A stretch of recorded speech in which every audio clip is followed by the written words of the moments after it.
आहा, पत्र की दुर्दशा कर दी। प्रेम से बोले श्री राधे। आहा, बहुत बढ़िया है। आज पाती को पत्र देखा, पत्र को देखकर पत्र में ही अपने प्रियतम का दर्शन कर रही हैं गोपियां। पत्र लेके आए हो उद्धव? आहा, पत्र लाए हो, बहुत सुंदर, हमें दिखाओगे? उद्धव ने छिपाया, बोले पढ़ा सकता हूँ, दिखा नहीं सकता। बोले नहीं, थोड़ा दिखाओ। गोपियां इतनी भाव में डूब गई कि उद्धव के हाथ से पत्र छुड़ाने लगी पत्र। श्री राधे।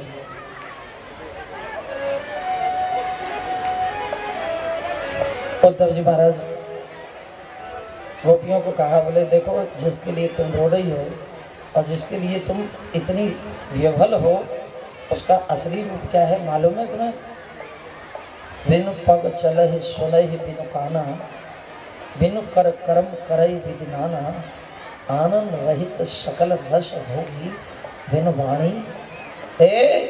उद्धव किसकी बात कर रहा है? ये बिना हाथ का, बिना पैर का, ये बिना जीव का, बिना आँख का, बिना नाक का, ये सब कौन है, क्या है? कहीं ऐसा तो नहीं तेरी मथुरा वाली देवकी को छोड़ा हो? हमारी यशोदा मैया के लाला को तो बड़े करीब से देखो है। वो ऐसा नहीं है। अगर वो ऐसा नहीं था तो गिरिराज गोवर्धन किसने उठाया? हाथ नहीं थे तो, पैर नहीं थे तो गायों के पीछे कौन कौन बन गया? सुन, तेरा ज्ञान तुझे मुबारक। बहुत सुंदर बोले। उद्धव ज्ञान चर्चा, उद्धव ज्ञान चर्चा सुहाती नहीं है, बिना कृष्ण दर्शन के शांति नहीं है। उद्धव ज्ञान चर्चा सुहाती नहीं है, बिना कृष्ण दर्शन के शांति नहीं है। उद्धव ज्ञान चर्चा सुहाती नहीं है, बिना कृष्ण दर्शन के शांति नहीं है। उद्धव ज्ञान चर्चा सुहाती नहीं है, बिना श्याम दर्शन के शांति नहीं है। सुनो, केवल उसकी क्रिया से हमें ज्ञान नहीं चाहिए, ये ज्ञान तुम्हें। उद्धव तुम आए दौरे, पाती लेके दौरे आए दौरे, योग कौन जाने यहाँ रोम रोम श्याम है। एक एक अंग, एक एक रोए में श्याम बसा पड़ा है। राधा रानी ने कहा, उद्धव तुम तो ज्ञानी हो, नेत्र बंद करो, तुम्हें तुम्हारे श्याम का ब्रज में दर्शन कराए। ज्ञानी उद्धव ने नेत्र बंद किए, यूं तो देख ले, और कहा नेत्र खोलना। क्या देखते हैं? राधा रानी की बगल में, बोले राधा सर्वेश्वर भगवान की जय। सारी गोपियां प्रकट हो गई। मथुरा वाले कृष्ण राधा रानी की बगल में। बोले ये क्या नाटक है? बोले नाटक नहीं है, यही असलियत है। पाद मेकम न गच्छति, भगवान कहीं नहीं जाते। यहाँ एक दिन दो दिन की कह के गए, 7 महीने तक ब्रज गोपियों की पाद रेणु चरण की रज में पड़े रहे। 7 महीने बाद जब आंखें उघार के देखी तो जो रस वेदों की ऋचा में नहीं पाया, जो रस उद्धव ने मनीषी और संतों के हृदय में नहीं मिला, वो रस आज कहाँ मिला? ब्रज की गोपियों के चरणों की धूल में पाया। आज इन गोपियों से दीक्षित होकर प्रेम का पाठ पढ़कर ज्ञानी उद्धव पराजित हो गया और पाठ पढ़कर विद्यार्थी बन गया। उदो सुदो है गयो सुन गोपीन के बोल, ज्ञान डुगडुगी बज गई जब प्रेम बजाया ढोल। हमारे वृंदावन में एक मोहल्ला है भेजा, ब्रज की गोपियों ने राम राम भेजिए है। राम राम, हमारी राम राम कहियो। नाम को बताए, हे उद्धव हमारा नाम बताना। कृष्ण हमारे नाम जानते हैं कि नाम को बताए जताए गाम ऊधो सब, शाम सो हमारी दामो दाम कही दीजियो। शाम सो हमारी दामो कही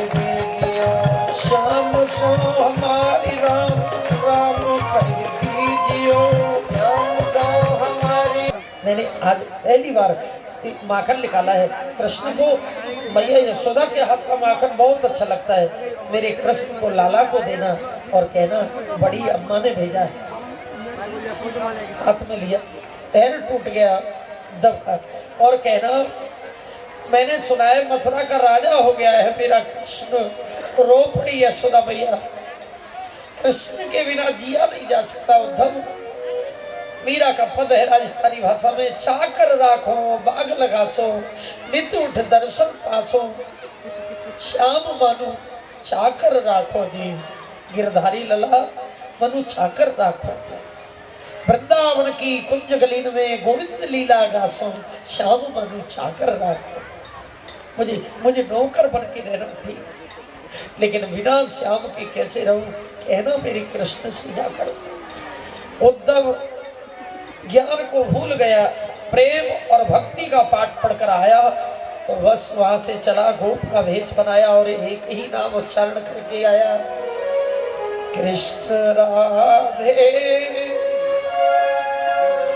श्याम राधे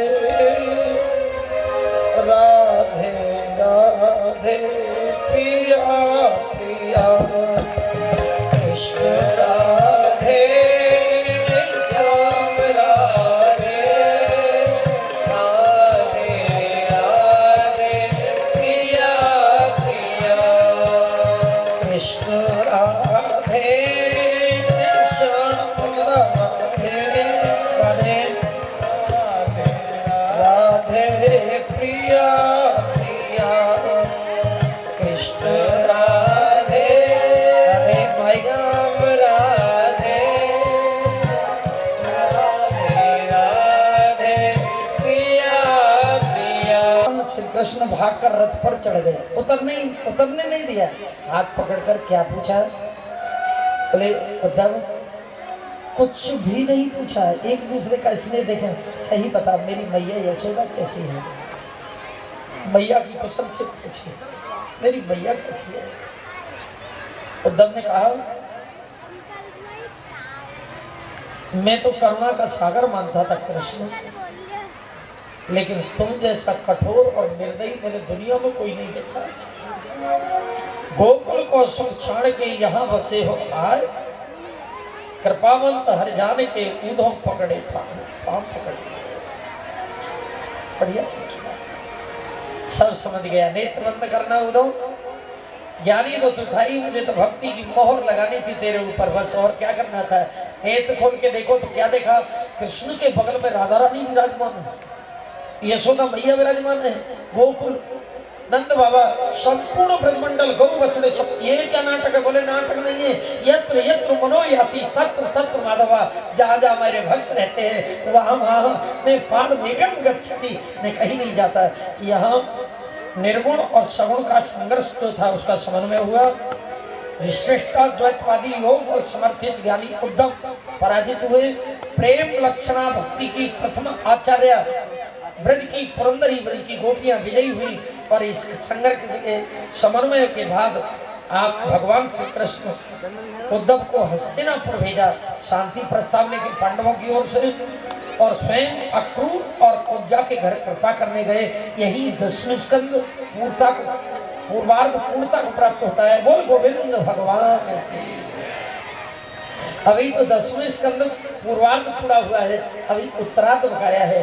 और देखो इन दोनों पूर्वार्ध और उत्तरार्ध दोनों में 98 अध्याय है। प्रेम से बोलो सीधा दे। और मैंने एक दिन सृष्टि क्रम में बताया था, कलयुग में मनुष्य की उम्र कितनी है, निर्धारित उम्र 100 वर्ष और 98 वर्ष है। ये मानव उम्र है ये 98, लेकिन 50 वर्ष 50 अध्याय की कथा पूरी हो गई। यहाँ 50 वर्ष जब मानव उम्र की निकल जाती है तो कौन सी अवस्था में प्रवेश करता है, जवानी में। 50 निकल जाए तो अच्छा गिनती गिन के देखना, देखिए क्या बता रही है गिनती। 48, 49, 50, 51, जोर से बोलना पड़ेगा सबको। 51, ये क्या, घर नहीं, कोठी नहीं, सीधे जाओ। बन गया। देखो एक एक यही नहीं बता रही, दूसरा भी गाल पे चांटा मार रही है। 52, 53, 58 तक लगातार बन सूचना दे रही है। बन बन बन, बिगड़ना नहीं है, घर में रहेगा तो बिगड़ जाएगा। 51 के बाद में घर में रहे बेईमानी, और 58 के बाद में भी पैर फंसाता रहे, होठ चाटता रहे नाती पोती के, तो 59 राधे बोलना है, 60 कहेगा, और 60 पे पूरा सठेला, फिर भी पढ़ा है बेईमान। गिनती ज्ञान दे रही है हमें जगत में, ये हिंदी की गिनती बता रही है। 51, 52, 58 तक ठीक समझ जा, सोच ले, फैसला कर ले, और नहीं 59 कहेगा। मैं थोड़ी कह रहा हूँ, गिनती कह रही है 60, और 60 पे तो पूरा 60 पूरा पूरा 100% 60। अब भी न सुधरे तो जाने हम पढ़े बता रहे हैं क्यों कि 50 के बाद में बुढ़ापा शुरू हो जाता है। और यहाँ कंस मरण के बाद, कंस का एक ससुर जी हैं मगध नरेश, इनका नाम क्या है? अभी बुढ़ापे की बात आ रही ना, 50 और 51 दोनों किसे जोड़ते हैं? बुढ़ापे को मिला देता है। 50 इधर, 51 इधर, बुढ़ापा मिल गया। सुन लीजिए, इसका नाम क्या क्या है? क्या नाम है इसका? कंस के ससुर जी का नाम क्या है? जरा। जरा माने हिंदी के लोग बैठे हैं, जरा माने बुढ़ापा, संधि माने मिलन कर रहा है। मथुरा क्या है? शरीर है। ध्यान रखना, इसे केंद्र में रखना है, इसको छोड़ना नहीं है। मैंने हर रोज बताया है कि शरीर ही मथुरा है। शरीर की मथुरा पर जरासंध ने कितनी बार आक्रमण किया? 23 अक्षौणी सेना लेकर लगातार आक्रमण कर रहा है। 17 बार आक्रमण किया। दाऊ दादा ने एक क्षण मात्र में 23 अक्षौणी सेना को समाप्त कर दिया। पेट में दर्द हुआ तो एक इंजेक्शन दिया बैरालगन का, पेट के दर्द के जितने बैक्टीरिया थे सब खत्म। दादे बोले यार सब खत्म। ये बीमारियों के रूप में बुढ़ापा आक्रमण करता है हमारे शरीर पर। 23 अक्षौणी सेना ये बीमारी के अणु हैं, अणु। ये शरीर रूपी मथुरा पर लगातार आक्रमण कर रहा है, और 50 के बाद में बीमारी शुरू हो जाती है। कभी हाई, कभी लो, कभी एसिडिटी, कभी शुगर वगैरह वगैरह वगैरह लगे हैं, अनेक बीमारी। 17 बार में जर्जर हो जाती है मथुरा, और एक से अधिक बीमारी शरीर में होती है तो समझ लीजिएगा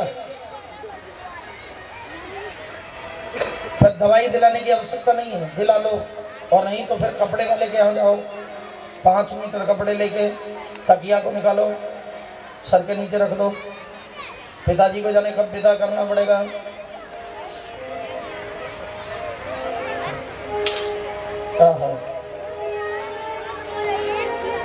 जाएगा तू जहां से, कोई न साथ होगा, 2 गज कफन का टुकड़ा तेरा लिबास हो, 2 गज कफन का टुकड़ा तेरा लिबास होगा, 2 गज कफन का टुकड़ा तेरा लिबास होगा, 2 गज कफन का टुकड़ा।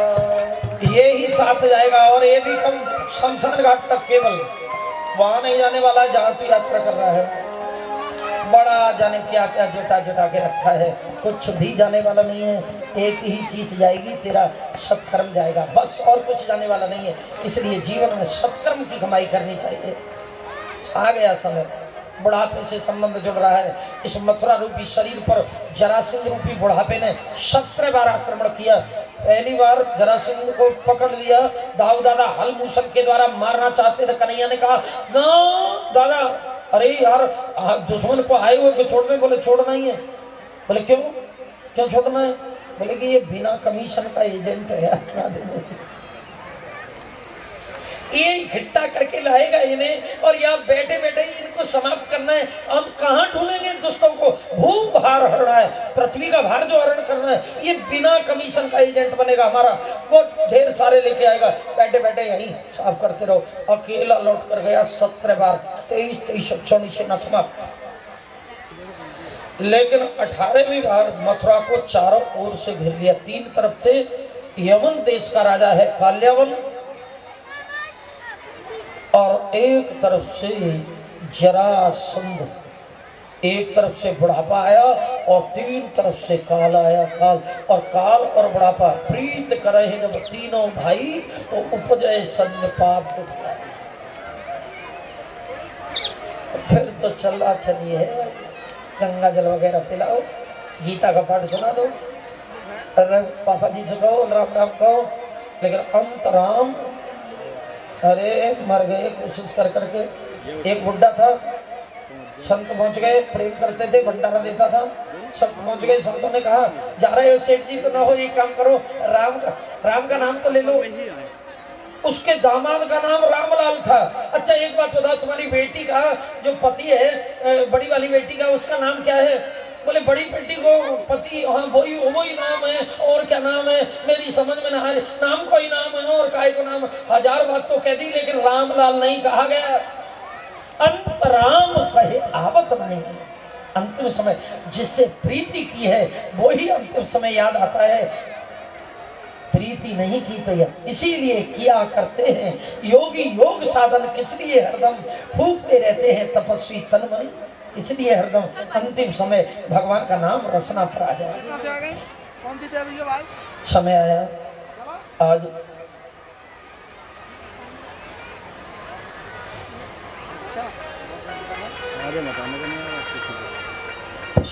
18वीं बार यमन देश का राजा काल्यावन को भगवान ने मुचकुंदी गुफा मार्ग है धौलपुर के पास, वृंदावन से जहाँ तक भागे नारद जी ने कह दिया था। और मुचकुंदी गुफा मार्ग में आकर अपना पीताम्बर मुचकुंद जी महाराज को, ये सूर्यवंशी राजा हैं, थक गए थे, वरदान दिया था भगवान ने, जब तक आप जगोगे नहीं तब तक कोई जगाएगा नहीं, और जो जगाएगा तो जलकर खाक होएगा। भगवान को मालूम थी, बस उन्हें पीताम्बर उड़ा दिया और मुचकुंद जी महाराज के द्वारा काल्यावन का उद्धार करा दिया। बोल गोविंद भगवान की। और इधर जरासंध ने आक्रमण किया मथुरा पर। देव शिल्पी विश्वकर्मा जो देवता बैठे हैं, इन्हीं को बुलाया गया, देवताओं के प्रधान शिल्पी हैं। बोले जाओ भारत के दक्षिण खंड में समुद्र के एक टापू पर द्वारमती की रचना करो, जाओ। द्वारिका का रचना किया। द्वारिका में योग माया के द्वारा रातों रात जितने यदुवंशी थे सबको योग माया ने द्वारिका में ले जाके छोड़ दिया। द्वारिका जहाँ गुजरात आ गए, गुजरात द्वारिका में आए। लेकिन भागवत जी में कहीं ये नहीं बताया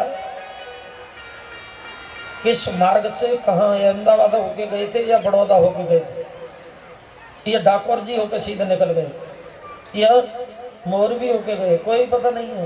बोले क्यों? जीव जब मरकर जाता है तो कोई ठिकाना नहीं है कहाँ होके, आज तक किसी ने नहीं देखा। इसलिए ये स्पष्ट नहीं किया भागवत में कि कहाँ होकर गए यदुवंशी, योग माया कहाँ से ले गई। जीव जब मरता है तो उसका मार्ग आज तक किसी को पता नहीं कहाँ होकर जाता है, इसलिए बताया नहीं। द्वारिका में पहुंचे, भगवान दाऊद दादा मारना चाहते थे, इसे हताहत करना चाहते, जरासंध से युद्ध लड़ना चाहते थे। कन्हैया ने कहा, बोले नहीं भगवान, बोले पागल हो गया क्या, तेरा नाम रणछोड़ पड़ जाएगा। बोले माखन चोर कहते ही, चीर चोर कहते ही, चित्त चोर कहते ही, एक और नाम पड़ जाएगा तो क्या जा रहा है। वहां से रण छोड़कर भागे, युद्ध से भागे, पीठ दिखाकर, नाम पड़ गया। बोले रणछोड़ राय जी महाराज की जय। और जब द्वारिका में आए, राजाधिराज बने, तो श्री श्री 1,08,000 श्री श्री यदकुल श्रवणी देवकी नंदन वसुदेव नंदन नंद नंदन भगवान श्री कृष्णचंद्र द्वारकाधीश भगवान की जय। भगवान का लंबा चौड़ा नाम पड़ गया, राजाधिराज बन गए। राजा बने, अनर्थ देश के राजा। रेवत की कन्या और रेवती के साथ बड़े भैया का विवाह संपन्न करा दिया। क्या नाम है उनका? बाबू दादा। बोलिए रेवती रमण भगवान की जय। बोलिए रेवती मैया की जय। आज दाऊ दादा का विवाह संपन्न हुआ, बड़े भैया का विवाह भी हो गया। अब कन्हैया ने सोची लाइन तो क्लियर हो गई, राधे बोलो। और ये तो बचपन से ही मचपन डोल लो विवाह को, अभी तक विवाह ना हुआ, इतने दिन है। देखो सोच रहे थे बड़े भैया लाइन क्लियर कर दें तब विवाह हो, बात बन जाए। अब बोले राजा भी हम बन गए और विवाह भी बड़े भैया को है, अब तो हमारी सगाई होनी चाहिए। और सगाई वाला कोई आता ही नहीं है, क्योंकि पीछे का रिकॉर्ड ज्यादा बढ़िया नहीं है। राधे विवाह वाला कोई सगाई वाला आए तब तो शादी हो। और ब्रजमंडल की लीला को देख के कोई अपनी छोरी देना नहीं चाहता, लेकिन कौंडिन्यपुर नरेश आनंद विदर्भ देश के राजा कौंडिन्यपुर महाराज भीष्मक सुता भगवती रुक्मिणी है। अब यहाँ थोड़ा ध्यान देंगे।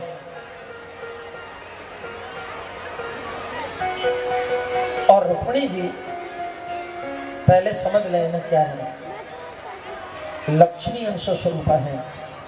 नारायण को लक्ष्मी मिली तो क्षीर सागर से प्रकट हुई, और वो ही लक्ष्मी जब राम जी को मिली तो हल चलाया जनक राजा ने और सुनैना ने, फल में टकराया घड़, और वहां से सीता प्रकट हुई। तो सीता वो ही नारायण की पत्नी राम को मिली सीता के रूप में, वो लक्ष्मी। और वो द्वापर में कृष्ण को मिली तो सरोवर से भीष्मक राजा को कमल पुष्प, वाह वाह वाह वाह, ये लक्ष्मी है।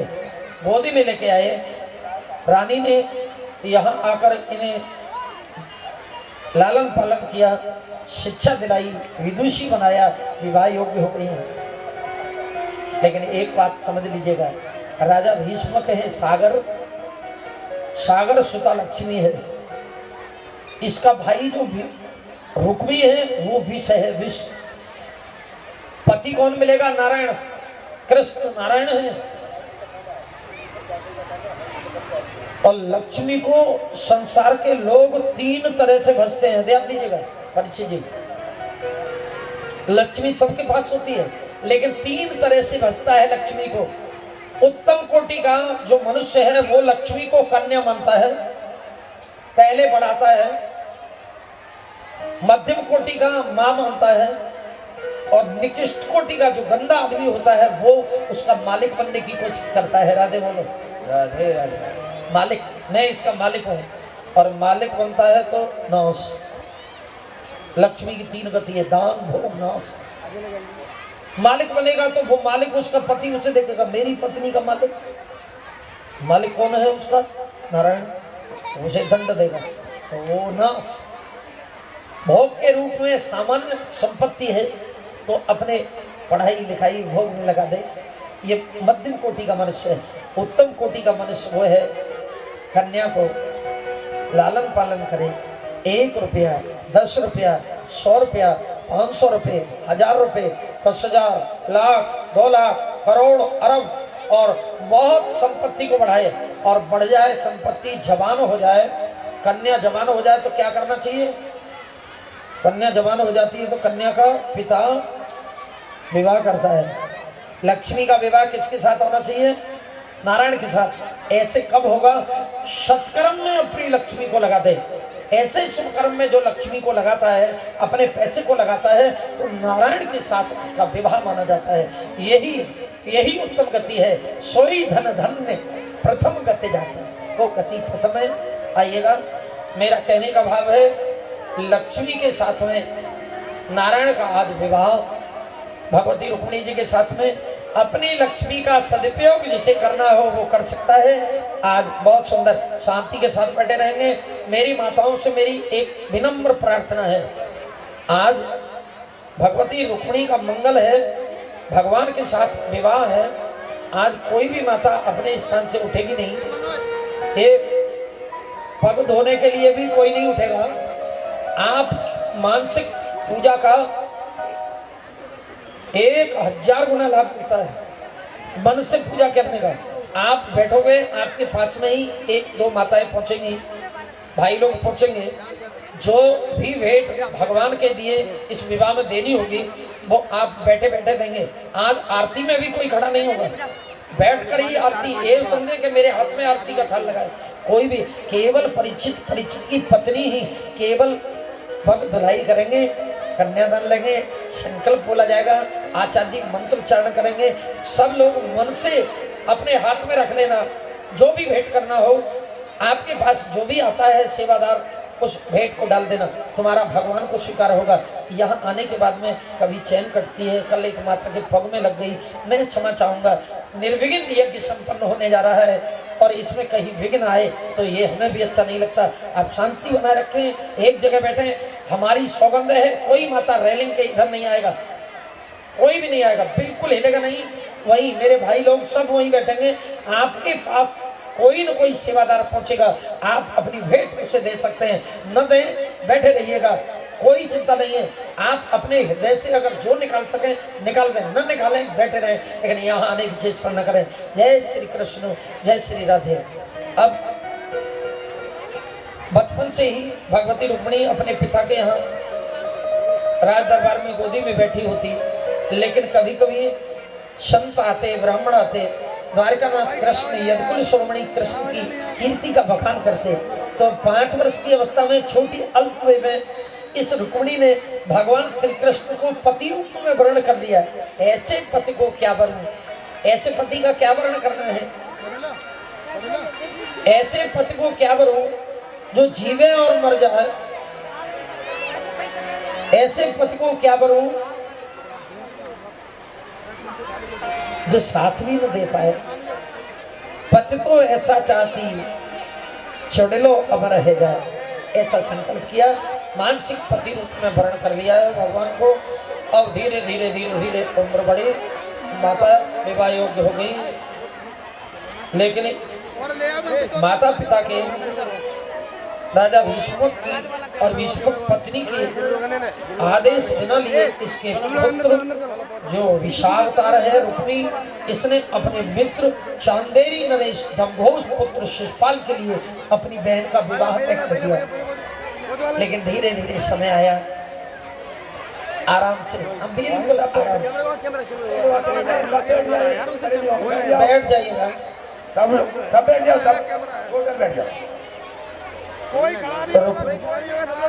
शिशुपाल के साथ, लेकिन यहाँ से रुक्मिणी जी ने एक पत्र लिखा, सुदेव नाम के ब्राह्मण को दिया, द्वारका में लेके पहुंचा।